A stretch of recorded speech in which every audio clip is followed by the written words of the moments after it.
Saat ini kamu lagi belanja di supermarket. Pembayaran swalayan jauh lebih cepat daripada cuma nungguin orang lain ngeluarin belanjaan mereka yang super banyak. Tapi suara bising mesin saat belanjaan harus di-scan berkali-kali bisa bikin males duluan kan? Tenang aja, suaranya bisa dimatiin kok. Cek dulu monitornya dan cari tombol volume di bagian bawah. Kalau udah ketemu, matiin aja suaranya biar belanjamu lebih tenang. Meski nggak tersedia di semua mesin, trik ini layak dicoba kan? Jadi sebaiknya cek dulu aja. Botol minyak bunga matahari biasanya punya tutup aneh di bagian dalamnya, dan kebanyakan orang akan ngelepas lapisan ini kemudian membuangnya. Padahal masih bisa dimanfaatin loh. Balik aja bagian yang bisa dilepas, kemudian masukin ke leher botol. Plastik ini akan jadi dispenser mantul yang bikin aliran minyak lebih terkontrol. Dan kamu nggak perlu lagi ngeborosin minyaknya sampai tumpah-tumpah. Kamu udah ngerencanain piknik bareng teman-temanmu di alam terbuka ya? Udahlah, kamu nggak perlu bawa keranjang jadul kayak gitu lagi. Daripada bawa keranjang, mending pakai ember aja. Sebaiknya masukin semua keperluan piknikmu ke dalam beberapa ember. Dengan begini, total beratnya bisa lebih terdistribusi ke semua peserta piknik. Dan setelah embernya kosong, kamu bisa memakainya sebagai tempat duduk buat nyari posisi nyaman. Kamu juga bisa numpuk semua embernya biar lebih ringkas dan gampang dibawa saat kamu pulang. Waduh, rotinya udah mulai gosong tuh. Buruan, ambil penjepit makanan. Oh, kamu nggak punya ya? Ambil 2 garpu berukuran sama, satuin kayak gini, dan ikat pakai karet gelang. Sip, penjepit daruratmu udah bisa dipakai. Kamu pernah penasaran nggak sih sama alas ganda ditutup Nutella? Kira-kira fungsinya buat apa ya? Lihat deh, ini toples Nutella baru. Lepasin buletan karton putih ini, kemudian buang foilnya. Tada! Ada pisau kecil buat motong penutup foilnya. Nah, sekarang kamu udah tahu cara terpraktis buat muasin guilty pleasure-mu itu kan? Setelah Nutellanya habis, wadahnya jangan langsung dibuang. Kamu bisa memakainya sebagai tempat lilin atau lentera. Cuci toplesnya, warnai sesuai selera, lalu tambahin hiasan atau tulisan. Pasang tali estetik di leher toples. Setelah itu, masukin lilin atau taruh lampu hias di dalamnya. Pasti nggak ada yang bakal nyangka deh kalau hiasan itu cuma dibikin dari wadah Nutella. Kenapa ya pinggiran biskuit Ritz punya lekukan bergerigi? Itu bisa dipakai sebagai pisau tumpul buat motong keju dan produk lunak lain seperti timun, daging, dan sebagainya. Puter aja biskuit tadi kayak pemotong pizza kecil hingga semua bahannya bisa pas. Sip, snack favoritmu udah bisa dinikmati. Kamu punya nampan kue bekas yang udah lama nggak kepake? Kebetulan dong, kamu bisa menyulapnya jadi bingkai cantik buat naruh foto dan lukisan.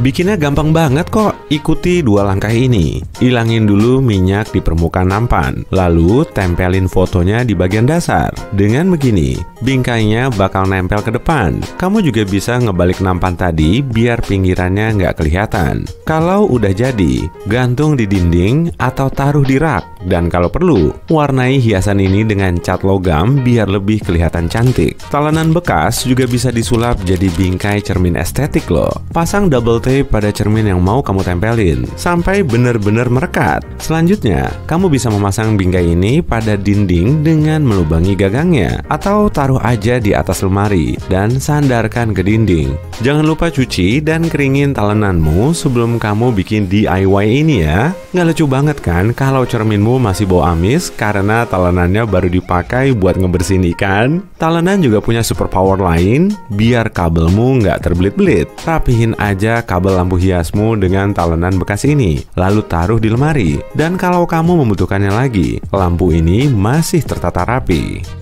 Hair dryer bisa dipakai sebagai vacuum cleaner mini darurat saat diperlukan. Gini caranya. Potong botol plastik, lalu semprot dengan hair dryer. Pasang selai kain di kipas hair dryer, lalu arahin kipasnya ke bawah botol. Pasang botolnya ke hair dryer dengan plester. Mantul, nyalain aja. Hair dryermu udah bisa buat bersih-bersih. Pakai kisi kompor gas bekasmu buat menggantung tanaman hias indoor. Pasang kisi pada dinding dengan skrup atau paku. Setelah itu, gantung pot bunga, lampu hias, atau hiasan lainnya. Kalau warna kisinya kurang cocok dengan interior rumahmu, warnai dengan cat semprot aja. Sumpit dan stik es krim juga bisa dipoles jadi panel estetik penghias rumah. Susun stiknya kayak gini sampai ngebentuk tulisan namamu atau pola lain yang mau kamu kreasiin. Lalu percantik kisinya dengan lampu hias.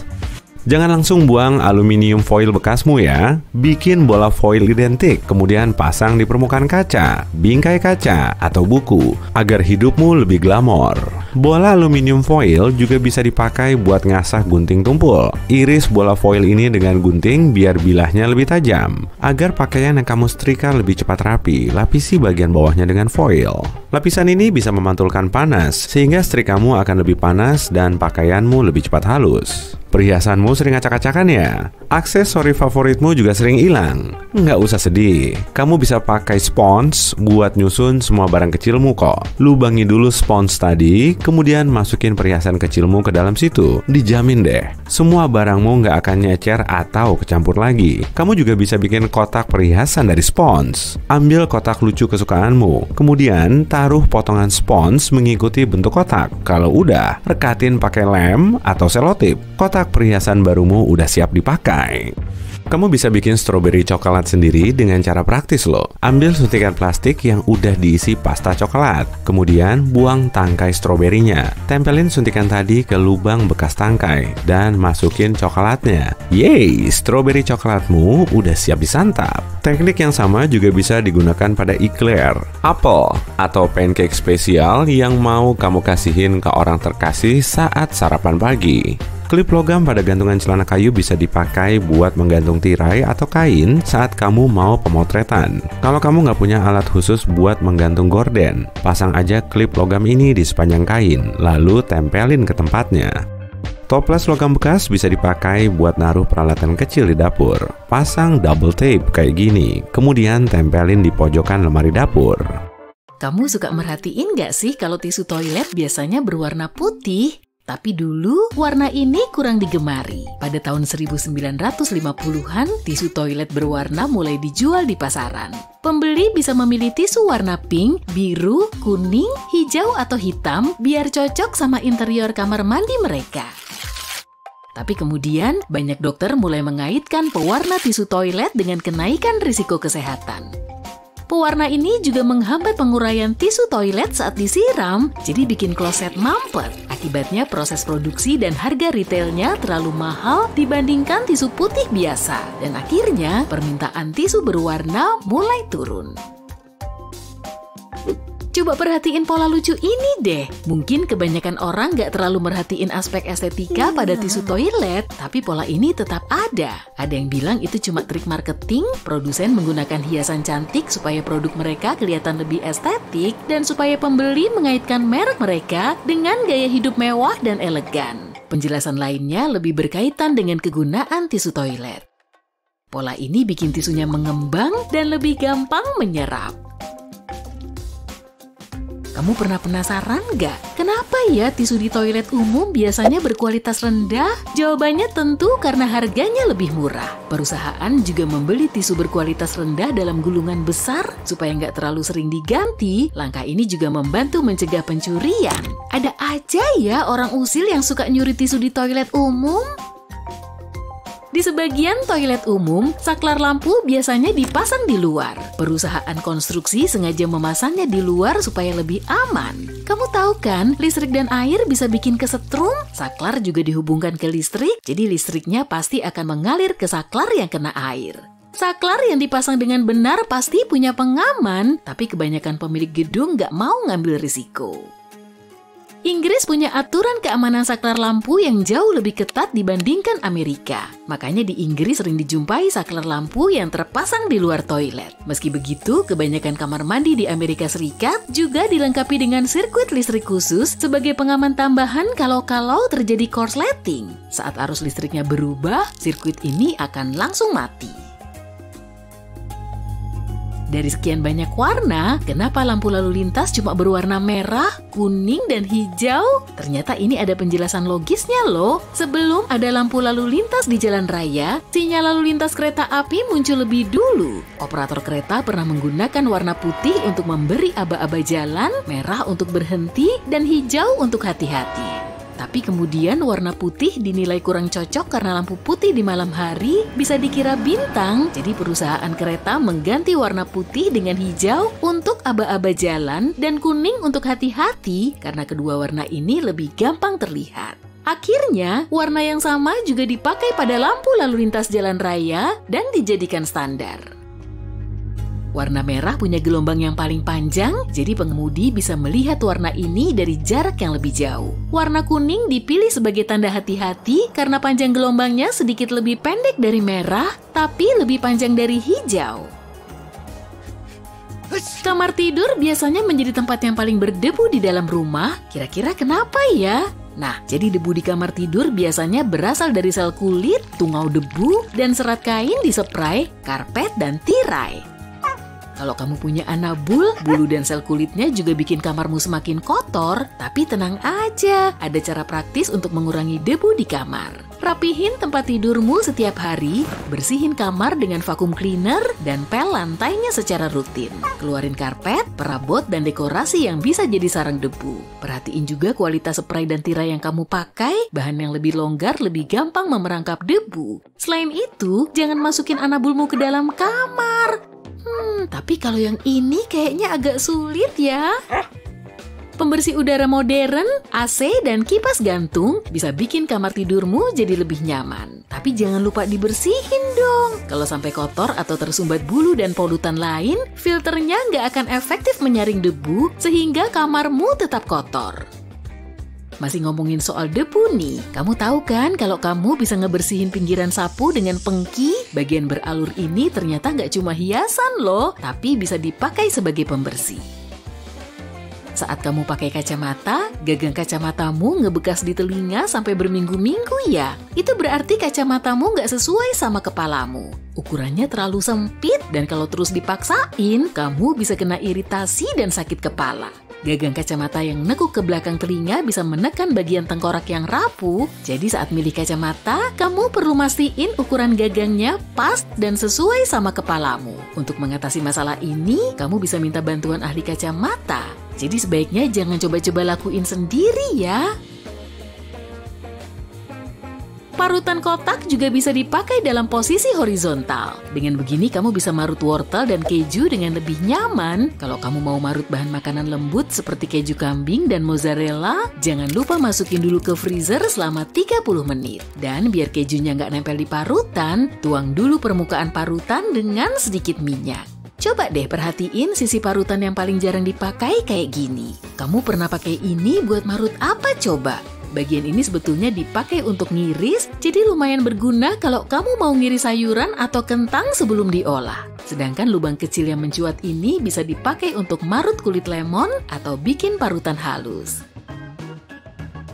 Kamu bisa pakai tips berguna ini dengan bantuan parutan agar lebih hemat. Daripada pakai sabun cuci biasa, beli aja sabun cuci yang lebih murah, lalu parut sedikit dan masukin ke mesin cuci.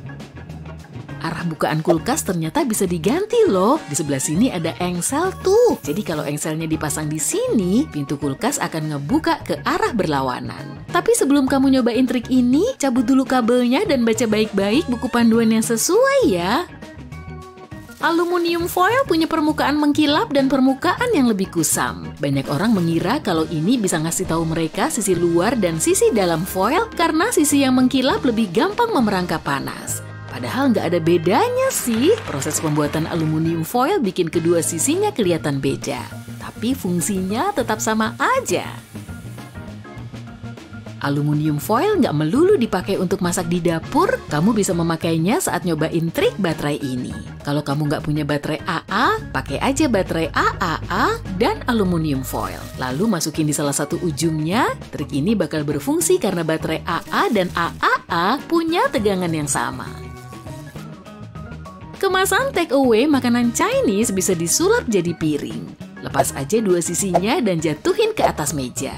Oh ya, wadah dari karton ini dulunya bernama ember tiram karena awalnya memang dipakai untuk naruh tiram. Kali ini kamu bakal cosplay jadi detektif seni. Dan kamu punya misi untuk menyingkap misteri di balik lukisan paling terkenal di dunia. Ada karyanya Da Vinci, Michelangelo, dan Picasso. Tapi siapin dulu kaca pembesarmu sebelum meluncur ke lokasi ya. Kota pertama yang kamu singgahi adalah Roma. Setelah puas menikmati pasta lezat, kamu menuju Kapel Sistina yang terkenal dengan langit-langit estetiknya. Konon, Michelangelo membuat lukisan ini sambil rebahan. tapi itu cuma mitos. Sang pelukis sebenarnya bikin sistem platform kompleks agar dia bisa melukis sambil berdiri. Nah, lukisan yang di tengah ini adalah The Creation of Adam. Michelangelo memang terkenal dengan studinya tentang anatomi manusia. Para pakar mengatakan, bagian kanan lukisan ini memperlihatkan gambar anatomi otak yang diperbesar. Kamu bisa mengeceknya dengan menimpa gambar otak di atas lukisan. Kelihatan mirip kan? Ada gambar otak kecil, saraf optik, dan kelenjar hipofisis. Bahkan, gambar syal hijau ini mirip banget kayak arteri vertebralis.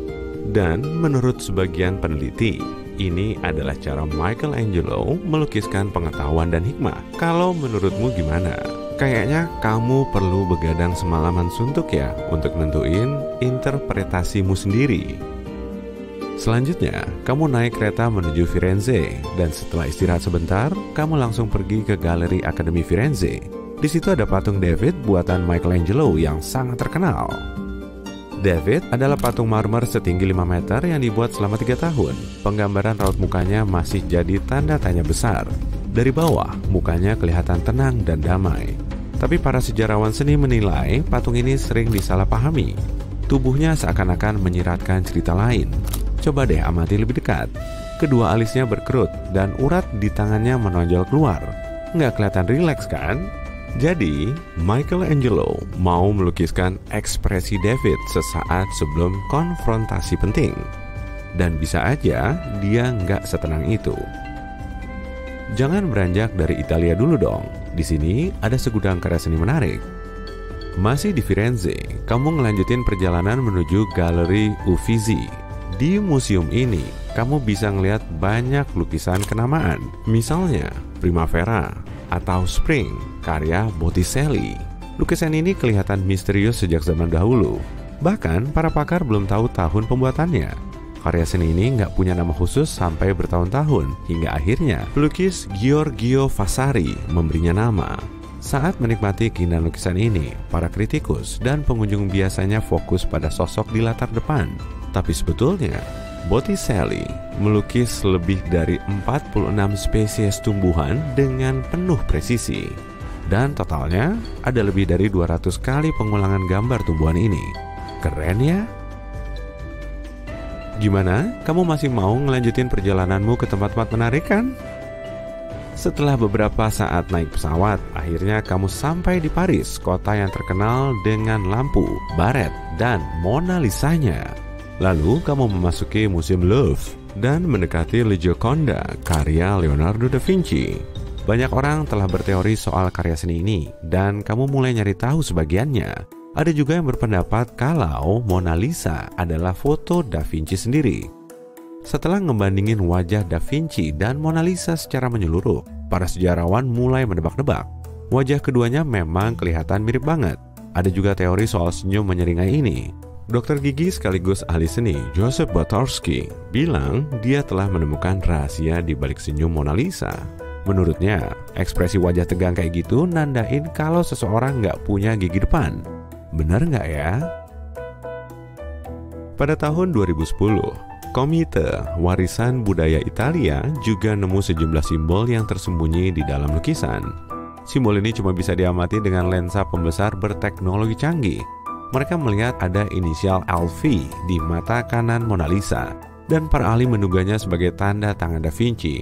Tapi inisial CE di mata kirinya dan angka 72 di lengkung jembatan ini masih belum bisa dijelaskan. Phew, benar-benar penuh misteri. Ada yang bilang gerakan matanya bisa ngikutin pengunjung loh.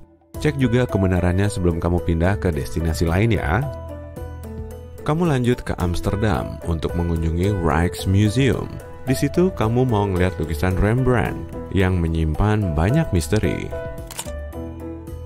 The Night Watch adalah salah satu lukisan Rembrandt yang paling terkenal. Tapi menurut para ahli, namanya itu nggak sesuai dengan kontennya. Coba deh amati lebih teliti. Di lukisan ini ada sejumlah orang yang bersiap untuk menjalankan misi. Teknik Rembrandt disebut dengan chiaroscuro, yang menonjolkan kontras gelap dan terang.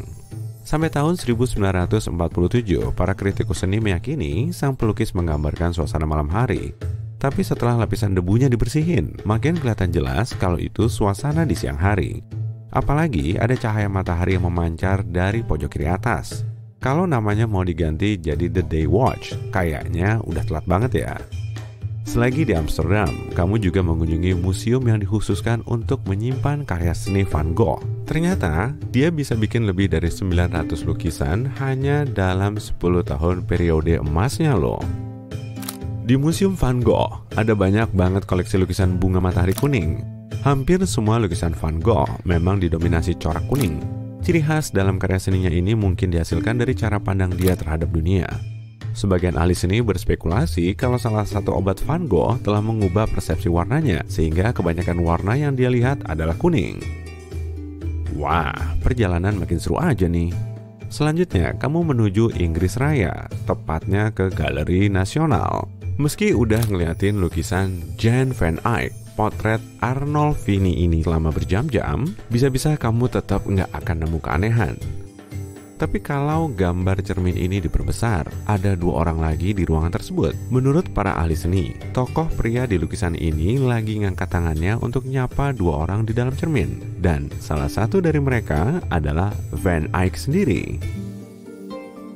Ternyata nggak cuma itu aja loh. Di atas cermin juga ada tulisan Jan van Eyck pernah di sini, 1434. Hal serupa juga dilakukan Caravaggio, pelukis Italia di era Renaissance. Dalam karya seninya, dia bikin gambar telur Paskah di salah satu lukisan terkenalnya, Bacchus. Tapi bentuknya nggak begitu kelihatan. Di pojok kiri bawah toples ini ada potret kecil sang pelukis yang disamarkan oleh air.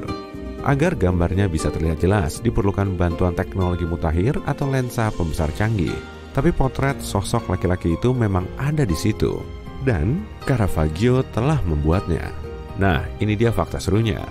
Potret kecil ini pertama kali teramati pada tahun 1922, lebih dari 300 tahun setelah lukisannya dibuat. Lukisan ini sempat terbengkalai karena kurang terawat. Untuk mencapai destinasi terakhirmu, kamu perlu terbang melintasi Samudra Atlantik menuju Chicago, Amerika Serikat. Di Art Institute of Chicago, ada koleksi lukisan terkenal karya Pablo Picasso bernama The Old Guitarist. Rahasia lukisan ini memang tersimpan rapat, sehingga diperlukan bantuan mesin sinar X dan teknologi super canggih untuk menyingkapnya. Tapi hasilnya memang sepadan sih. Ternyata, di lukisan itu ada gambar Picasso yang lagi ngelukis The Old Guitarist di atas lukisan yang belum selesai. Kita bisa ngelihat dengan jelas garis tepi dan bentuk sosok wanita setengah jadi yang dilukis Picasso. Seniman zaman dulu sering memakai cara ini untuk menghemat uang karena harga kanvas mahal. Akhirnya, selesai juga perjalanan kita kali ini. Gimana? Capek kan? Sebaiknya sang detektif seni istirahat dulu. Kamu harus khawatir nggak kalau ada huruf SSSS di boarding pass kamu? Apa sih yang lebih bahaya dari turbulensi? Apa kamu harus jadi yang pertama naik ke pesawat? Kita akan bahas itu sesaat lagi. Kamu mungkin ngelihat kebanyakan kursi pesawat berwarna biru. Nggak ada rahasia apa-apa sih. Maskapai milih warna ini karena dianggap punya efek menenangkan. Warna ini bisa bikin penumpang tenang dan ngebantu penumpang yang gugup jadi rileks. Tapi ada alasan lain yang lebih praktis nih. Noda, kotoran, dan goresan nggak begitu kelihatan pada kain warna biru tua. Jangan buang boarding pass di tempat umum. Boarding pass berisi banyak informasi sensitif, termasuk nama dan nomor penumpang setia. Nantinya, orang lain bisa ngecek pemesanan kamu, mengganti kursi kamu, atau bahkan membatalkan penerbangan kamu. Jadi sebaiknya, bawa pulang boarding pass untuk penerbangan yang sudah kamu naiki dan masukkan ke mesin penghancur kertas. Ngomong-ngomong, kalau kamu ngelihat huruf SSSS atau S di boarding pass kamu, siap-siap buat diperiksa lebih lanjut sama petugas keamanan bandara. Mungkin huruf ini bisa diganti dengan pola kotak-kotak juga. Intinya, kalau ada tanda ini di boarding pass kamu, tas yang kamu bawa juga akan diperiksa secara menyeluruh. Kenapa kamu diminta melakukan pemeriksaan kedua? Biasanya karena kamu cuma membeli tiket keberangkatan atau membayar tiket dengan uang tunai. Tapi pemeriksaan ini juga bisa dilakukan secara acak. Lihat, gerbangnya udah dibuka, waktunya naik pesawat. Tunggu, ngapain pakai lari-lari segala sih? Nggak usah buru-buru. Trik yang dilakukan wisatawan berpengalaman adalah selalu jadi yang terakhir naik pesawat. Jadi, kamu nggak perlu capek-capek ngantri. Dan orang di garba rata dan di lorong juga nggak terlalu padat lagi. Kamu juga jadi nggak terlalu lama di pesawat. Lagi pula, kursimu nggak bakal direbut kan? Tapi ada satu pengecualian nih. Kalau kamu membawa tas kabin yang besar, jangan jadi orang yang terakhir naik. Soalnya, kemungkinan besar kompartemen penyimpanan di atas kursi akan penuh waktu kamu sampai di kursi kamu. Nantinya, tas kamu bisa disimpan berjauhan dari kamu, dan kamu harus nungguin penumpang lain turun sebelum bisa ngambil tas kamu. Gak mau kan? Sebelum lepas landas dan mendarat, awak kabin biasanya mindahin tuas kecil di pintu toilet biar nggak tiba-tiba terbuka. Itu juga berarti awak kabin bisa membuka pintu toilet saat ada orang di dalam.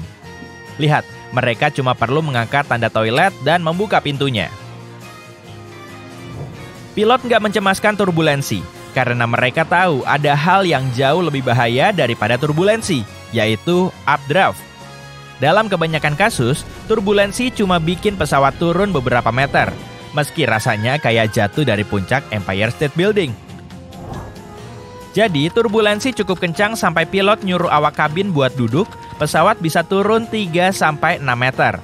Turbulensi yang paling ekstrim dan menegangkan jarang banget terjadi.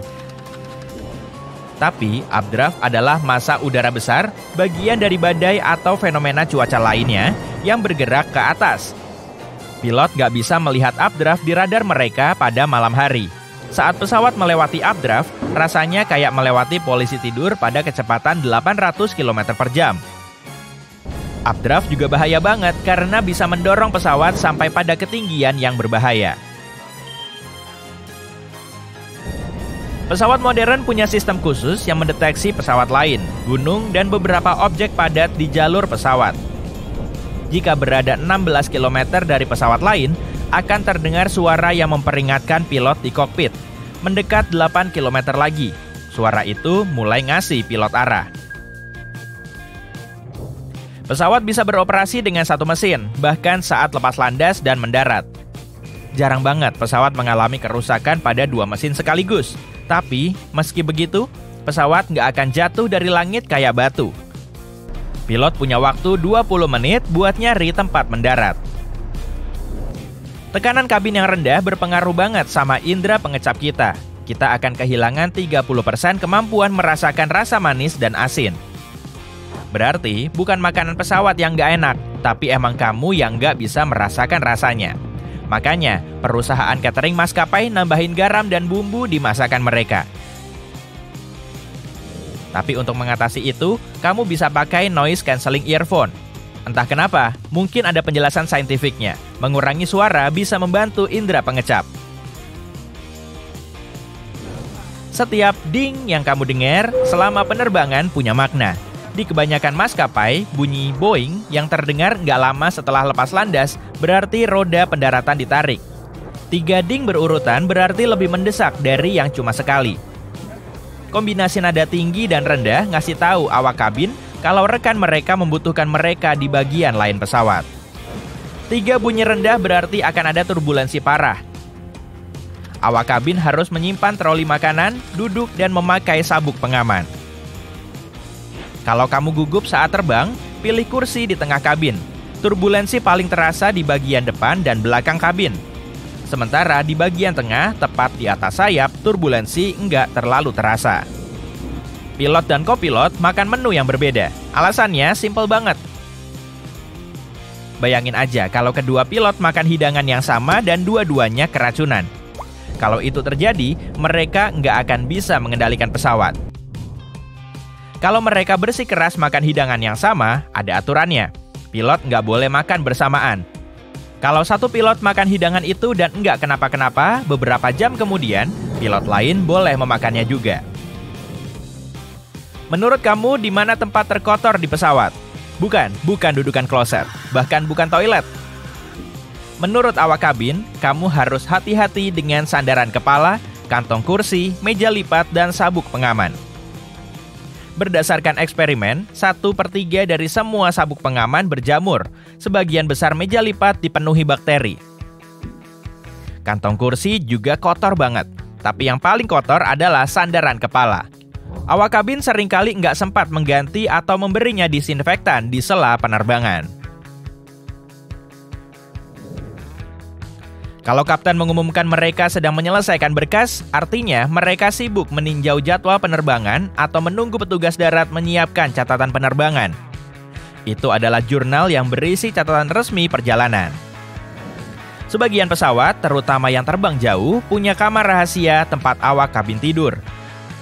Kamar yang disebut kompartemen istirahat awak ini berada di belakang pesawat atau di belakang kokpit. Kompartemen itu bisa berisi sampai 10 kasur nyaman yang bisa dipakai awak kabin buat istirahat. Jendela pesawat dibuat dari plexiglass yang super kuat dan bisa tahan dengan kecepatan tinggi. Kaca jendela itu dibentuk dengan unik agar tekanan tinggi di dalam kabin menekannya terhadap bodi pesawat. Artinya, jendela pesawat nggak gampang pecah. Dulu, jendela pesawat berbentuk persegi, tapi tekanan terkumpul di sudut jendela persegi bikin jendela itu jadi rapuh. Artinya, setiap jendela persegi punya 4 titik rapuh.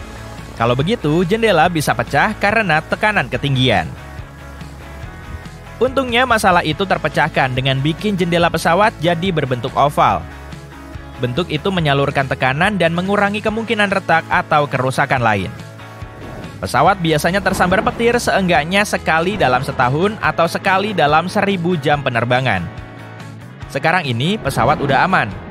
Aliran listriknya cuma mengalir ke rangka aluminium pesawat, sehingga pesawat nggak akan rusak.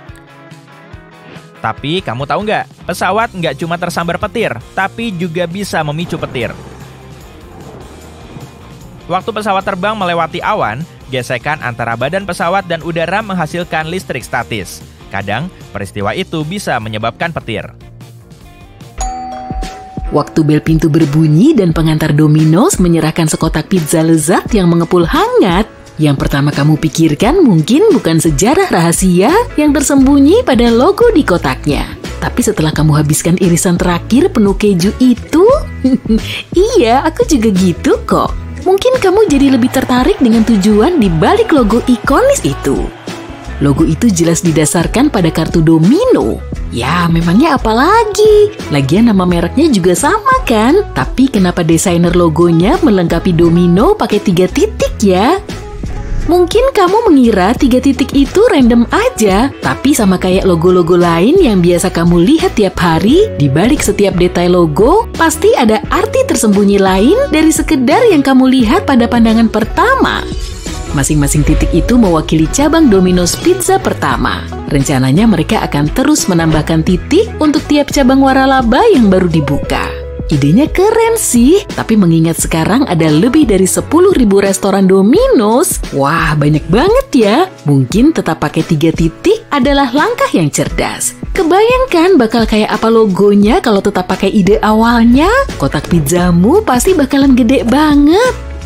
Kalau punya iPhone, Mac, atau iPod Nano untuk muter lagu-lagu favoritmu yang cuma ada 12 itu, kayak aku, mungkin kamu akan melihat logo ini tiap hari. Kalaupun enggak, kita semua pasti kenal banget sama logo Apple. Ikonis banget, ya nggak sih?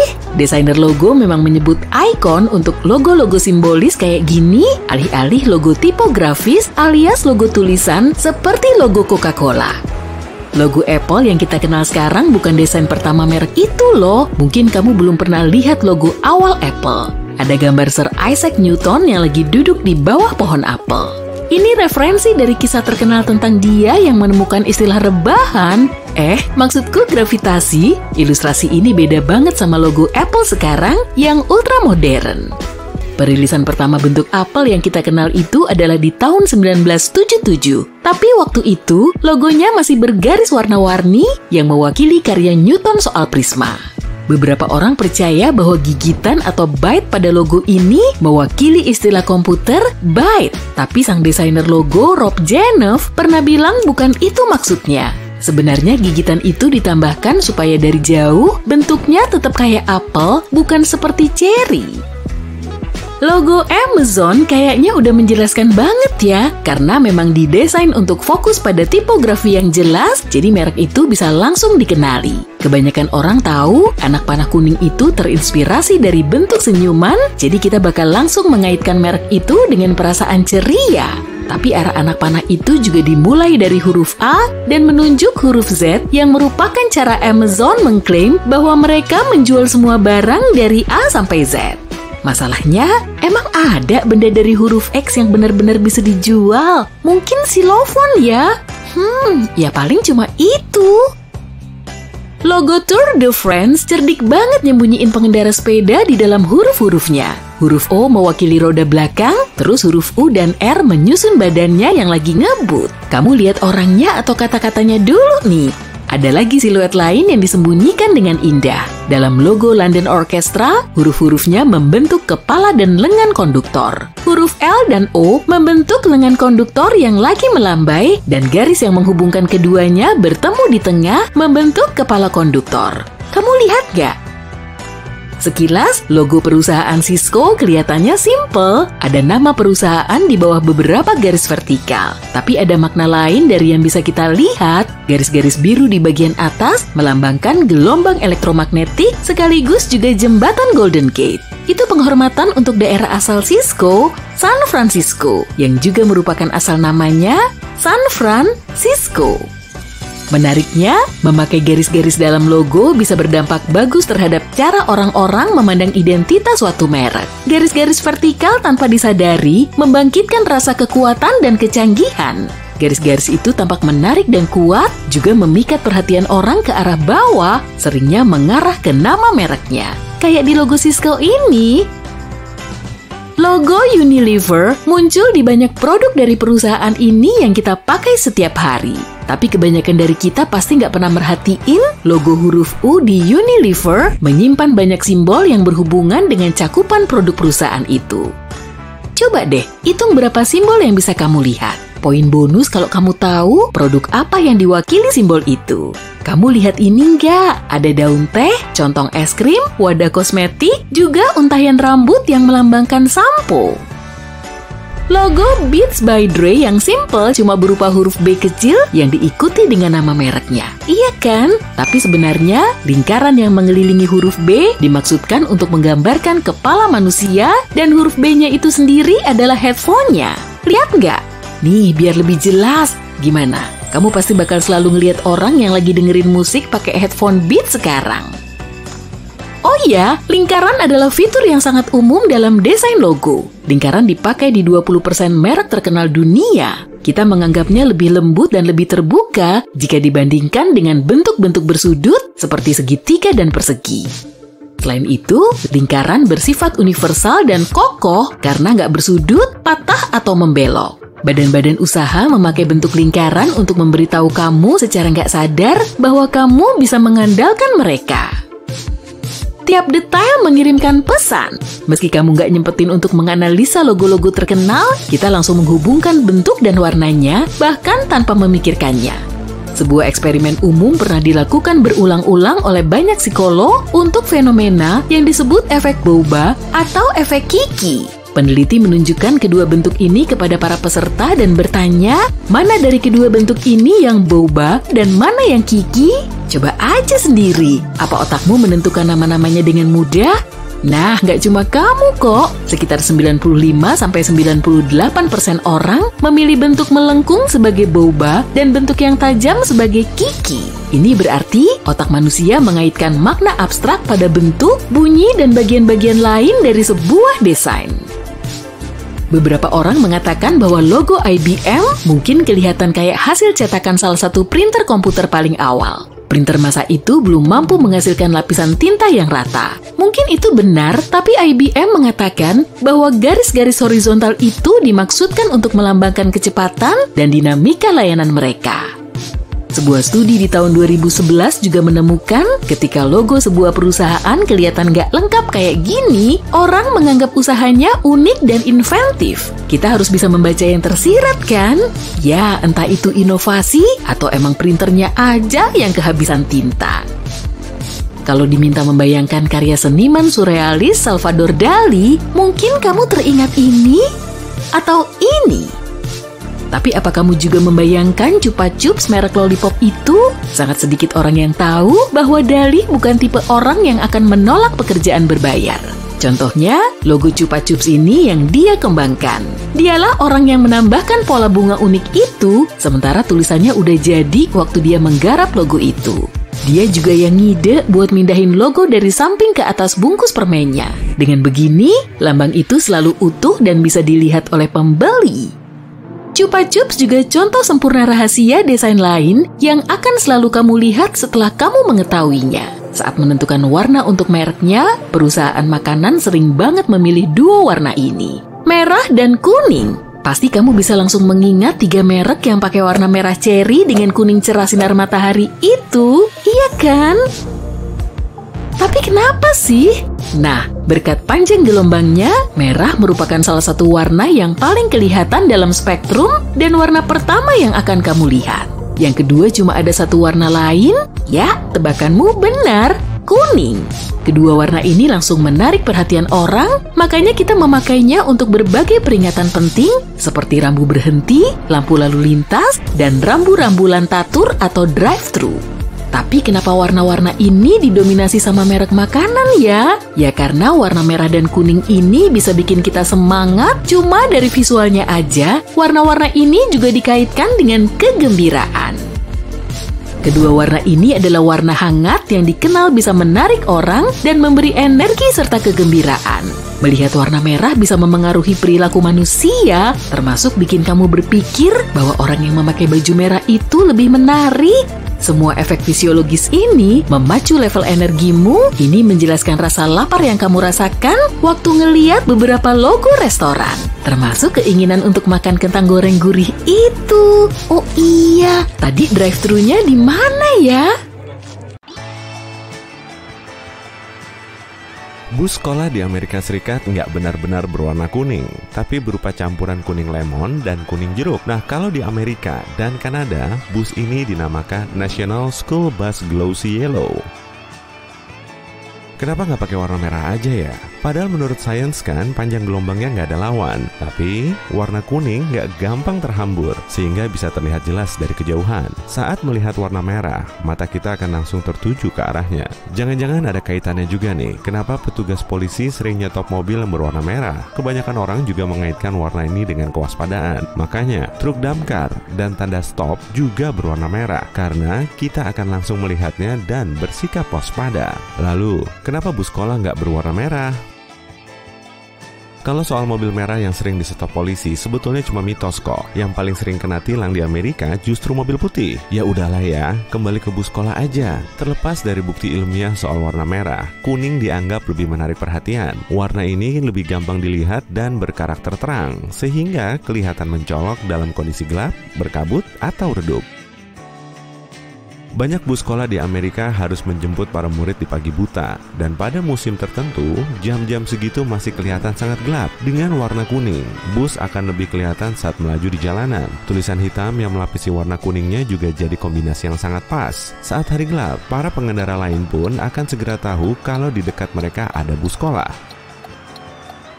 Alasan lain yang lebih krusial terkait soal penglihatan periferal. Dengan fitur ini, kita mampu melihat objek cuma dengan ekor mata tanpa melihatnya langsung. Menurut para ilmuwan, kita 1,24 kali lebih mungkin melihat benda kuning dengan penglihatan periferal daripada benda yang sama dengan warna merah. Karena alasan ini juga, semua bus sekolah di Amerika Serikat hanya boleh berwarna kuning. Tapi dulu nggak harus begitu karena warna National School Bus Glossy Yellow baru muncul pada tahun 1939. Sebelum itu, warna lain juga dipakai. Kalau dirunut jauh ke belakang, sebelum ada bus sekolah, para murid harus pergi ke sekolah dengan naik kereta kuda khusus. Bus sekolah pertama ini muncul di London pada tahun 1827 dan bisa mengangkut 25 orang. Pada tahun 1939, warna bus National School Bus Chrome kemudian dikukuhkan, tapi pigmen catnya mengandung timbal. Unsur ini sangat berbahaya bagi manusia. Lalu, catnya langsung diganti dengan cat buatan pabrik di zaman modern. Garis hitam pada bus kola kuning juga punya fungsi loh. Nama lainnya adalah wrap rail. Selusur logam ini dipasang di samping dan belakang bus untuk melindungi dindingnya yang tipis. Saat tabrakan, selusur ini akan meredam sebagian besar guncangan. Makanya selalu ada wrap rail di area-area penting. Selusur terbawah berada di lantai, yang tengah sejajar dengan bagian bawah kursi, dan selusur atas terdapat di atas kursi atau bawah jendela. Banyak bandara dilengkapi karpet di area gate. Fasilitas ini biasanya disertai langit-langit lebih rendah, kursi nyaman, dan pencahayaan alami yang menyenangkan. Semua ini menambah biaya bagi bandara, dan karpet nggak begitu mudah dibersihkan dibanding lantai keras. Tapi karpet memberi rasa nyaman untuk para penumpang yang menunggu penerbangan, sehingga mereka lebih rileks. Tapi ini bukan cuma niat baik pihak bandara loh. Menurut penelitian, penumpang yang rileks sekitar 7-10% lebih mungkin melakukan window shopping dan membeli sesuatu di area lobi zona bebas bea. Jadi, dengan berinvestasi dalam kenyamanan penumpang, bandara meningkatkan pemasukannya. Kalau kamu kepo apa yang terjadi dengan bagasi saat kamu di pesawat, jawabannya adalah staf bandara nggak tahu. Begitu bagasi meninggalkan wilayah mereka, mungkin mereka nggak begitu peduli. Sorry. Bagasi dipilah secara otomatis. Scanner memindai barcode-nya dan memilah bagasi sesuai destinasi. 3 tugas utama petugas penanganan bagasi bandara adalah memindahkan tas kamu dari area check-in ke gate, memindahkan dari satu gate ke gate lain ketika kamu ganti pesawat, dan memindahkan tasmu dari pesawat ke area pengambilan bagasi. Itu aja. Jadi, jika bagasimu bergerak kurang cepat, kamu bisa terlambat mengikuti pesawat lanjutanmu. Atau, sebaliknya, tasmu sampai di destinasi sebelum kamu karena terjebak di pemeriksaan paspor. Masalah lain bisa muncul jika kamu lupa merobek stiker lama yang menunjukkan destinasi lain. Dalam kasus ini, scanner bisa mengirim bagasimu ke negara yang salah. Kebanyakan bandara dilengkapi dapur tempat makan penumpang disiapkan. Dapur ini biasanya memasak makanan untuk berbagai maskapai sekaligus. Karena makanan pesawat yang wah begitu enak itu harus dimasak sekitar 6-10 jam sebelumnya. Dapur ini harus bekerja 24 jam setiap hari. Meski mengejutkan, menu penerbanganmu direncanakan sampai setahun sebelumnya. Ini praktik biasa bagi kebanyakan maskapai, sebab tiap bahan makanan penting dan menambah pengeluaran. Faktanya, satu maskapai menghemat lebih dari 580 juta setelah menghilangkan satu buah zaitun dari tiap salad yang mereka hidangkan dalam penerbangan. Terkadang, staf bandara meminta penumpang menggosok tangan ke kain tertentu sebelum menaruhnya di mesin khusus. Kelihatannya agak menakutkan, tapi sebenarnya nggak berbahaya. Kamu dicek dengan mesin yang disebut atomizer. Sebelum hari kerja mereka dimulai, para karyawan menaruh sampel bahan kimia berbahaya di dalam mesin itu. Mesin mengingat bau ini, dan jika tangan seseorang berbau mirip bahan kimia itu, mesin akan mengingatkan staf bandara tentang bahaya ini. Kira-kira begini, kamu datang ke tempat pemeriksaan keamanan, dan ternyata kamu punya sesuatu yang dilarang dibawa ke atas pesawat dalam bagasi jinjingmu. Jangan khawatir, semua benda yang disita selama pemeriksaan sebelum penerbangan bisa disimpan di bandara selama 3 bulan. Selain itu, kamu punya kesempatan untuk mengirimkannya ke alamat manapun di dalam negeri. Benda-benda yang diambil petugas keamanan dan nggak diklaim bisa dijual di pelelangan khusus dan dikirim ke seluruh dunia. Jika waktu singgah antar penerbanganmu lama, pergi ke hotel terdekat untuk beristirahat mungkin bukan opsi termurah. Ada trik lebih baik, periksa apa bandara atau maskapai menjual akses 24 jam ke zona lobby VIP. Seringnya, kamu bisa memperoleh makanan ringan dan minuman gratis di sana, dan memakai kabin mandi serta kamar gratis dengan harga yang sangat terjangkau. Di bandara yang memiliki banyak terminal, cari lorong bawah tanah yang menghubungkan berbagai terminal yang mungkin nggak diketahui kebanyakan orang. Misalnya, di Bandara Frankfurt, Jerman. Ada terowongan berjalan antara Terminal 1 dan 2 yang kebanyakan dipakai karyawan karena penumpang nggak tahu keberadaannya. Ada istilah untuk 60 menit pertama setelah kamu selesai check-in, yaitu Golden Hour.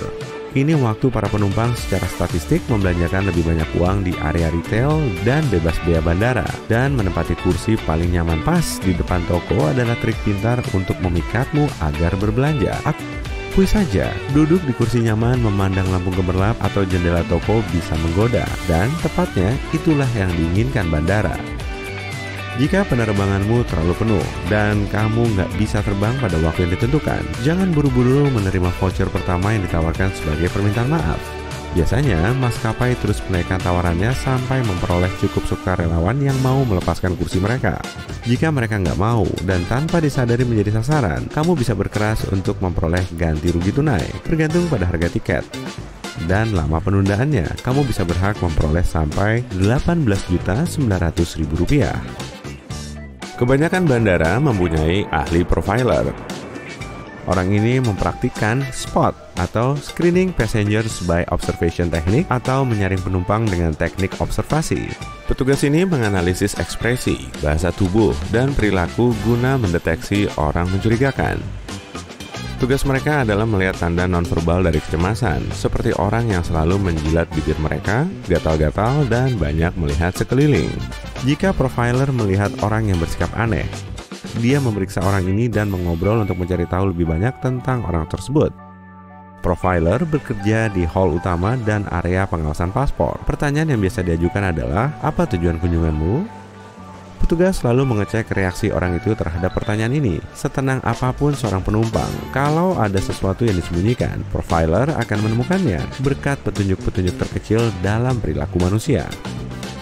Sebelum memasuki pesawat, bagasimu melalui 5 tingkat keamanan, dan salah satunya, selain memindai isinya, diperiksa oleh anjing khusus yang bisa mengendus bahan kimia berbahaya. Hidung anjing jauh lebih tajam dibanding hidung manusia manapun. Faktanya, anjing membedakan bau 10.000 sampai 100.000 kali lebih tajam dibanding manusia. Nggak heran kalau bandara memanfaatkan indera super ini untuk keamanan dan secara teratur memakai anjing pelacak untuk mendeteksi bahan-bahan mencurigakan. Yang benar-benar keren adalah kamu nggak akan bisa membedakan anjing pelacak dari anjing biasa sejenis. Nggak seperti anjing polisi, anjing bandara nggak dilatih untuk menakut-nakuti atau mengintimidasi orang. Ras pelacak paling populer adalah Golden Retriever, Labrador, dan German Short Hair Pointer. Mengecas ponselmu di tempat yang disediakan kelihatannya nyaman, tapi ini nggak aman. Jika tempat pengecas cuma memungkinkan kamu mencolokkan kabel, malware bisa terpasang di ponselmu tanpa kamu sadari. Satu-satunya cara aman mengecas ponsel atau tabletmu adalah mencari stop kontak dan memakainya dengan pengecasmu. Hal yang sama berlaku pada WiFi gratis bandara, karena bandara mengharuskan kamu melakukan autentikasi. Seringnya, seseorang bisa mudah mengakses datamu ketika kamu memakai hotspot Wi-Fi yang enggak diproteksi. Lebih aman pakai data ponselmu sendiri, tapi jika terpaksa harus memakai Wi-Fi bandara, lebih baik bersihkan atau enkripsikan semua informasi penting dalam ponselmu. Mengeluarkan laptop dari bagasi jinjingmu tiap kali melalui keamanan mungkin menjengkelkan. Tapi staf bandara harus melihat dengan jelas perangkatmu untuk memastikan nggak ada yang disembunyikan di dalamnya. Di layar pemindai sinar X, laptop mirip benda semi-transparan dengan hard disk, CD-ROM, dan apapun yang sangat jelas terlihat. Tapi petugas keamanan nggak bisa melihat di balik bagian itu. Misalnya, baterai yang agak besar. Orang cenderung memilih antrean keamanan yang terdekat dengannya. Kalau ternyata antrean itu berjejal banget, cari setelah pemeriksaan KTP dan tiket. Kamu mungkin melihat tempat pemeriksaan dengan antrean yang jauh lebih sedikit. Beberapa tempat pemeriksaan berlokasi di pinggir terminal yang jauh sehingga orang nggak melihatnya. Menerapkan TSA, Transportation Security Administration, atau Administrasi Keamanan Transportasi, bisa menghemat waktu bepergian di dalam dan luar Amerika. Menjadi anggota program ini memiliki keuntungan. Pertama, bisa lebih cepat melalui pemeriksaan keamanan dan paspor. Jika kamu wisatawan pre-check, kamu nggak perlu melepas sepatu atau ikat pinggang, dan nggak perlu menaruh cairan atau laptop dalam wadah khusus. Kalau kamu nggak terbang ke atau dari Amerika, kamu bisa mencari jasa serupa yang tersedia di negaramu. Jika kamu terbang dengan kelas ekonomi tapi nggak menyukainya, siapa yang suka coba? Lakukan check-in online dan periksa opsi tempat duduk sekitar 4 hari sebelum penerbangan. Biasanya, ini menjelang waktu maskapai mengupgrade kursi, dan kamu bisa memperoleh upgrade ke kelas bisnis dengan biaya murah atau kadang gratis. Kamu juga bisa minta upgrade setelah di bandara. Kebanyakan orang melupakan peluang ini atau nggak peduli, jadi mungkin kamu akan beruntung. Jika melihatnya di jalan, kamu akan mengira tinggi hidran kebakaran sekitar 90 cm, tapi ukuran sebenarnya alat yang dipakai untuk memasok air bagi pemadam kebakaran di seluruh dunia ini 2 kali lipatnya. Yaitu jika kamu menghitung sisa hidran yang tersembunyi di bawah tanah. Warna kebanyakan hidran merah, dan itu bukan karena desain kota. Pertama, hidran harus berwarna terang agar mudah dilihat, sehingga pemadam kebakaran bisa menemukannya dengan cepat ketika membutuhkan. Pilihan warnanya tergantung pada berapa banyak air yang bisa ditampung hidran. Kadang warnanya bisa bervariasi tergantung pada lokasi, tapi ini perinciannya. Hidran kebakaran merah bisa menyemburkan air 1890 liter air per menit. Sedang yang oranye paling tidak 3.780 liter air per menit. Dan yang terbanyak berwarna biru, umumnya bisa berisi air lebih dari 5.680 liter. Hei penggemar bowling, pasti kamu sebel banget kalau bola bowlingmu retak. Ternyata kebanyakan bola bowling bisa rusak karena salah simpan atau lonjakan suhu loh. Nah, yuk terima aja. Karena bolamu udah agak retak, apa kamu nggak kepo apa isinya? Soalnya aku kepo banget nih. Yuk kita lihat. Sebagian besar inti bola bowling dibuat dari oksida logam serbuk, kayak kalsium atau besi oksida. Bahan-bahan ini dicampur dengan sedikit resin dan katalis untuk mengeraskan seluruh campurannya. Jadi bentuk bohlam yang sekarang kamu lihat di dalam bola tersebut sebenarnya adalah bagian bola yang terberat. Ini juga berpengaruh pada bagaimana bolamu berputar saat meluncur di lintasan bowling. Hal yang sama berlaku pada kaleng cat semprot. Saat kamu kocok, kaleng cat semprot berbunyi aneh. Tapi apa nama benda di dalamnya? Namanya PEA. Dan fungsinya untuk menjaga campuran cat serta mempertahankan bentuknya. Bola PEA biasanya terbuat dari plastik, logam, atau keramik. Pada dasarnya, PEA berfungsi sebagai pengocok untuk memastikan agar catmu tercampur rata sebelum disemprotkan ke permukaan yang kamu pilih. Kamu pernah penasaran gimana cara botol soda menjaga desis menyegarkan itu begitu lama? Nah, botol itu dilengkapi dengan cincin plastik yang ada di tutupnya. Cincin ini ada di sana agar gas itu nggak terlepas meskipun seharian terguncang-guncang di dalam tasmu, sehingga soda nggak jadi hambar. Omong-omong tentang barang-barang yang kita pakai pas cuaca panas, tunggu. Jangan pakai topi bisbolmu dulu. Perhatikan sebentar dan akan kamu lihat ada kancing kecil di bagian atasnya. Apa kancing itu punya fungsi atau cuma buat desain? Dulu, ketika orang mulai memakai kain untuk menutup kepala, sebagian bilang kancing itu sebenarnya ada fungsinya. Karena ada di bagian atas topi, di mana semua potongan kain bertemu, kancing itu membantu menyatukan bagian atas topi. Sekarang, dengan kemajuan dalam desain kain dan pola, kancing itu lebih berfungsi sebagai fitur estetika saja. Kancing dipakai untuk menutupi titik sambungan kainnya. Topimu mungkin gak punya kancing, tapi bukankah akan lebih keren dengan kancing? Cotton pads punya 2 sisi, dan jika kamu perhatikan baik-baik, sebenarnya kedua sisi itu teksturnya lain loh. Kalau kamu penasaran apa alasannya, sisi yang bertekstur buat mengaplikasikan make up dan sisi yang rata untuk membersihkannya.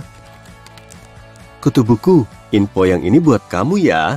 Jaket debu yang menyertai banyak buku hardcover bukan cuma bertujuan biar bukumu kelihatan indah loh. Sampul luar ini juga bisa berfungsi sebagai pembatas buku. Tinggal lipat jaket di halaman yang baru kamu baca di bawah bagian dalam jaket dan beres. Kalau nanti kamu pakai kemeja favoritmu, perhatikan lubang kancing yang teratas ya. Lubang itu pasti dijahit horizontal, sedang lubang kancing lain dijahit secara vertikal. Ternyata, kemeja didesain begini karena kancing pertama dan terakhir adalah yang pertama dilepas sepanjang hari. Orang lalu mengubah arah lubang kancing untuk memastikan agar kemeja tetap rapi dan pas sebelum kamu siap melepasnya. Saat ini ada begitu banyak variasi hidangan penutup luar biasa, hingga nggak kebayang kalau kita pernah hidup tanpanya. Hampir di semua tempat bisa kamu temukan berbagai macam es krim dari adonan cookies atau bahkan cookies butiran coklat. Tapi cookies yang terkenal itu sebenarnya belum ditemukan sampai tahun 1930 loh. Ceritanya, seorang wanita bernama Ruth Graves Wakefield lagi menyiapkan cookies coklat karena dia akan kedatangan tamu. Dia segera sadar kalau kehabisan coklat masak, bahan penting banget dalam cookies klasik. Untuk itu, dia cacah sebatang coklat semi manis dengan pikiran nantinya akan tercampur rata di seluruh adonan karena panas dalam oven. Itu nggak berjalan sesuai rencana. Tapi untung juga coklatnya nggak tercampur rata. Sebab beginilah dia menemukan kue modern yang sekarang bikin kita nggak bisa berhenti makan ini. Dan omong-omong tentang camilan populer, keripik kentang bahkan lebih mudah dibanding cookies coklat butir loh. Ya, setidaknya secara historis, banyak cerita yang menjelaskan bagaimana keripik kentang ditemukan. Salah satunya kayak gini. Seorang koki bernama George Crumb di New York menemukan keripik ini di tahun 1953. Dia putuskan mencoba solusi memasak lain saat salah satu pelanggannya berkomentar kurang baik tentang kentang gorengnya. Dia bilang kentang gorengnya terlalu tebal dan agak lembek. Lalu, Crumb bikin kentang yang diiris tipis-tipis dan digoreng sampai kecoklatan. Orang sangat suka hidangan itu, dan mereka menyambut produk keripik pertama itu dengan tangan terbuka. Ada yang mau es krim? Kalau ceritanya benar, di tahun 1904, di World Fair St. Louis, seorang pemilik kedai es krim kehabisan cangkir untuk menyajikan hidangan itu. Jadi, dia bentuk waffle jadi kerucut dan sisanya nggak perlu diceritakan lagi. Oke, kuakui, makanan mirip permen karet telah ada sejak zaman Yunani kuno. Jadi yang ini bukan temuan yang revolusioner banget. Tapi permen karet yang kita beli sekarang belum ada sampai tahun 1800-an. Seorang penemu Amerika bernama Thomas Adams ingin mencampur berbagai bahan kimia untuk bikin karet. Dia coba dan sebenarnya gagal memakai karet alami dalam eksperimennya. Tapi akhirnya justru menemukan hidangan ini. Sampai hari ini, orang masih memakai karet alami untuk bikin permen karet. Di tahun 1800-an, hidup seorang pria bernama Jean-Baptiste Joly yang bekerja sebagai pembuat tekstil di industri kain. Bagaimana dia menemukan hal satu ini yang begitu banyak kita pakai sekarang, ternyata lebih banyak berhubungan dengan pelayannya dibandingkan dengan dirinya sendiri. Ceritanya, wanita itu tanpa disengaja menjatuhkan lampu minyak tanah ke atas taplak meja. Alih-alih kesal karena kainnya rusak, Joly justru melihat bahwa sebenarnya bahan itu bikin kain taplak lebih bersih. Sudah paham kan? Ya, begitulah ide dry cleaner pertama kali muncul. Kecelakaan yang rapi banget sih kalau menurutku. Nah, yang ini aku suka. Apa kamu tahu kalau awal korek api disebut friction lights? Atau setidaknya begitulah penemunya. Seorang ahli kimia bernama John Walker menamainya di tahun 1826. Suatu hari, dia menggoreskan sebuah stik berlapis bahan kimia di perapiannya benar-benar tanpa disengaja dan sadar kalau stik itu menyala dan menimbulkan percikan. Awalnya dibuat dari kardus, tapi kemudian korek api dibuat dari kayu kecil dan amplas. Di tahun 1940-an, seorang pria bernama Harry Coover menemukan formulasi bahan kimia yang sepertinya lengket di semua bahan yang dikenainya. Komunitas ilmiah saat itu nggak begitu tertarik karena saat itu kayaknya formula tersebut belum begitu banyak aplikasinya. Baru pada 1951, dia lebih banyak mencermati formula ini dan memutuskan untuk memanfaatkannya lagi. Bersama seorang rekan peneliti Eastman Kodak bernama Fred Joyner. Mereka beri produk itu nama lengkap yang pas, tapi kamu pasti kenal versi namanya yang lebih singkat, lem super. Hari ini, lem super memiliki begitu banyak kegunaan dalam keamanan hingga sulit dipercaya kalau kita menemukan ini tanpa sengaja. Di tahun 1903, seorang ilmuwan bernama Edward Benedictus tanpa sengaja menjatuhkan sebuah botol. Dia perhatikan dan heran saat melihat perabot kaca itu cuma sedikit retak tapi bentuknya tetap bertahan. Dia kira benda itu akan pecah berkeping-keping. Karena penasaran dengan fitur tersembunyi ini, dia pelajari dan jadi tahu kalau yang menyatukan kaca itu adalah zat yang melapisi bagian dalam kaca. Tada! Begitulah manusia menemukan kaca pengaman. Pekerja konstruksi dan perbaikan jalan biasanya berpakaian oranye cerah karena warna ini gampang dilihat saat cuaca buruk. Oranye cerah juga efektif digunakan untuk menarik perhatian dan ngasih peringatan. Makanya wajar banget kan kalau kebanyakan jaket pelampung dan kerucut lalu lintas juga berwarna oranye.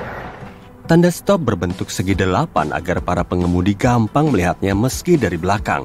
Bahkan sebelum terbuat dari bahan reflektif, bentuk ini bisa membantu mereka untuk ngebedain tanda stop dengan rambu lain di malam hari. Pita penggaduh di tepi jalan bisa ngingetin para pengemudi yang mulai ngantuk untuk tetap waspada. Saat roda mobil melindas pita ini, suara dan getarannya berfungsi seperti jam beker. Selang bahan bakar di pom bensin dilengkapi dengan kunci magnet. Kunci ini bisa ngebantu banget kalau ada orang ceroboh lupa ngelepas selang dari mobil. Kalau hal ini sampai terjadi, kunci magnet tadi akan lepas sendiri. Bensin kelihatan warna-warni di atas air karena bahan ini nggak bisa nyampur dengan air. Makanya bensin ngebentuk membran tipis di permukaan air. Saat terkena cahaya, bensin dan airnya akan terlihat mirip pelangi. Jerigen bergagang 3 lebih gampang dibawa oleh 2 orang dan bisa mendistribusikan bahan bakar di dalamnya secara merata. Tapi jerigen bensin biasanya punya 2 lubang sih. Kedua lubang ini harus dibuka saat kamu ngisiin bensin. Dan saluran udara ini bisa bikin bensinnya nggak nyecer kemana-mana. Nggak perlu lagi ngeborosin bensin kan? Kebanyakan jerigen bensin punya 2 lubang yang diberi tutup. Satu lubang berukuran besar dan satunya lagi lebih kecil. Kamu perlu ngebuka tutup lubang yang kecil sebelum ngisiin bensin melalui lubang besar. Dengan begini alirannya akan lebih lancar dan bajumu bisa tetap bersih. Fitur kecil lain yang sering luput dari perhatian kita adalah ujung lancip ditutup salep. Kebanyakan tube diberi lapisan plastik atau foil, dan kamu nggak perlu repot-repot membukanya dengan kuku kok. Ujung lancip ini bisa dipakai untuk ngebuka segel foil yang terpasang kuat. Kombinasi obeng dan kunci pas bisa dipakai untuk menambah torsi. Pasang aja kunci pasmu pada gagang obeng untuk menghemat tenaga. Kamu juga akan bisa menjangkau area sulit cuma dengan trik simpel ini. Kamera CCTV sering dipasang di berbagai toko, bank, dan rumah sakit untuk memantau keadaan. Kalau ada yang mencurigakan, pihak terkait bisa menghubungi polisi atau tim penyelamat. Kamera ini emang ngebantu banget di banyak kasus. Tapi kenapa ya di atas pesawat malah nggak ada kamera CCTV? Kondisi di dalam kabin udah diatur oleh para kru dan mereka nggak bisa ngelakuin apa-apa kalau terjadi hal-hal serius. Orang-orang di atas pesawat juga nggak bisa kabur saat si burung besi masih mengudara. Jadi, peran kamera selama penerbangan nggak begitu signifikan. Idealnya, para penumpang ngasih tahu langsung kondisi mereka setelah penerbangannya berakhir, bukan malah dengan rekaman kamera. Jadi, pemasangan kamera yang kurang bermanfaat malah akan ngeborosin biaya. Air sangat efektif untuk dipakai bersih-bersih karena molekulnya berbentuk segitiga. Kamu masih ingat kan kalau air terdiri dari 1 atom oksigen dan 2 hidrogen?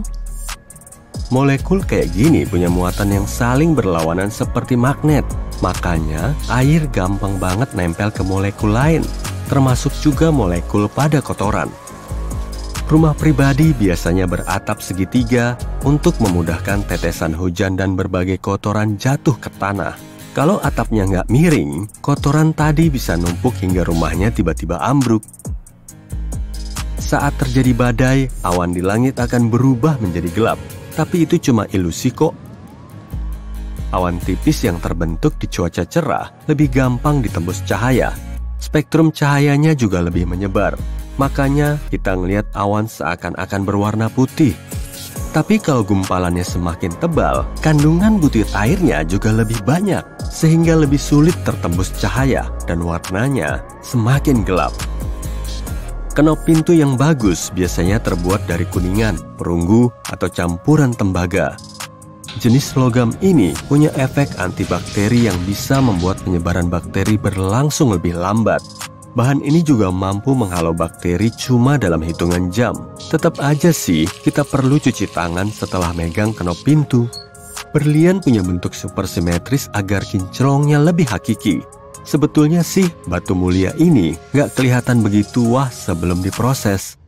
Bentuk cantiknya baru akan terpancar setelah melewati banyak proses. Kebanyakan berlian berbentuk bulat dengan sudut agak lancip biar kinclongnya terpampang nyata saat disinari cahaya matahari. Kenapa ya colokan listrik punya 2 lubang? Lubang di sebelah kiri bersifat netral dan yang kanan lebih panas.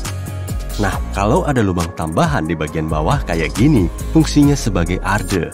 Listrik perlu mengalir melalui rangkaian, jadi arusnya akan mengalir dari lubang panas melalui perangkat elektronik lalu masuk ke lubang netral.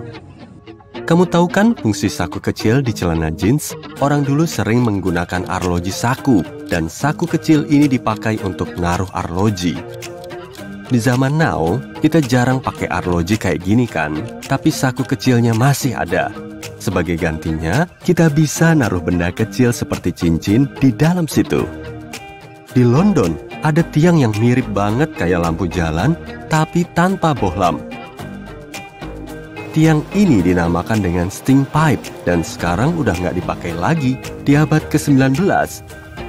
Steam pipe sangat berguna untuk nyalurin udara dan gas berbau busuk sehingga bisa mencegah hal-hal yang nggak diinginkan.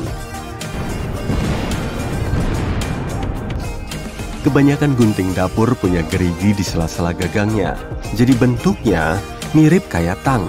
Bagian ini bisa dipakai untuk kupas kulit kacang, cangkang kepiting, dan benda keras lain. Kamu juga bisa ngebuka toples dan tutup botol dengan alat yang sama. Mau motongin bumbu kecil pakai gunting ini?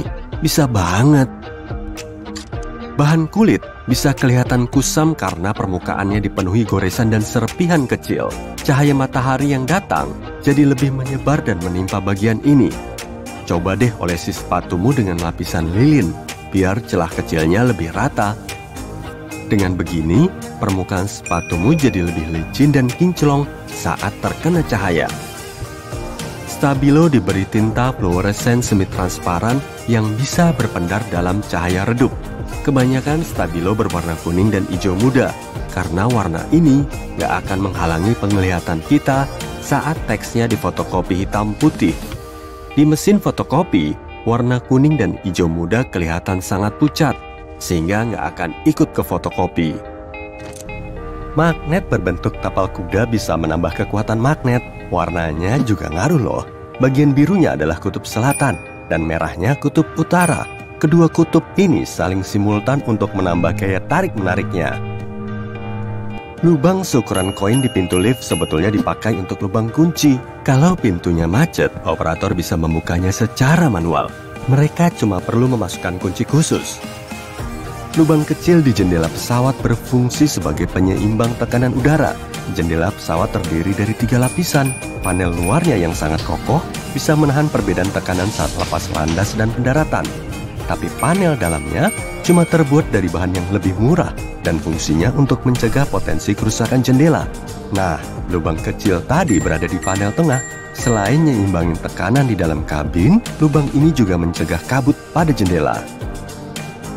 Sikat eskalator berfungsi sebagai pengaman. Sikat ini bisa bikin kamu supaya nggak dekat-dekat dengan tepi eskalator. Dengan begini, pakaianmu nggak akan nyangkut di sela-sela anak tangga. Matahari kelihatan kuning atau oranye karena atmosfer bumi menyebarkan warna-warna biru, hijau, dan ungu. Makanya, matahari juga kelihatan lebih hangat saat terbit dan terbenam. Coba deh belanja jeruk di supermarket. Pasti kantong jaringnya berwarna merah kan? Kamu akan jarang melihatnya tergeletak tanpa dikemas dalam kantong. Ini sih karena alasan pemasaran. Dan warnanya ini nggak cuma asal dipilih. Kalau dikemas dalam kantong jaring merah, jeruk kelihatan lebih menarik. Sehingga kamu akan membelinya kan? Lemon juga biasanya dijual dalam kantong jaring hijau. Kalau dikemas dengan warna merah, lemonnya ini malah kelihatan lebih oranye. Warna hijau lebih cocok dengan kuning, sehingga warnanya lebih mencolok. Produsen kasur bikin produknya dalam jumlah terbatas dengan pola jahitan mewah. Kasur yang diproduksi oleh 2 perusahaan bisa aja berkualitas sama, tapi harganya berlainan. Kebanyakan orang gak begitu ambil pusing, sehingga mereka mengira kalau polanya lain, kualitasnya juga lain. Nah, saat kamu beli kasur, sebaiknya jangan fokus pada pola jahitannya. Hampir semua hotel menggunakan spray putih untuk nunjukin standar kebersihan mereka. Makin putih dan cerah spraynya, makin mewah juga kesan yang dipamerkan. Kotoran dan noda di spray putih juga lebih gampang dilihat. Jadi, setelah kamu check-in, mereka mau nunjukin kesan kalau kamarmu udah dibersihin.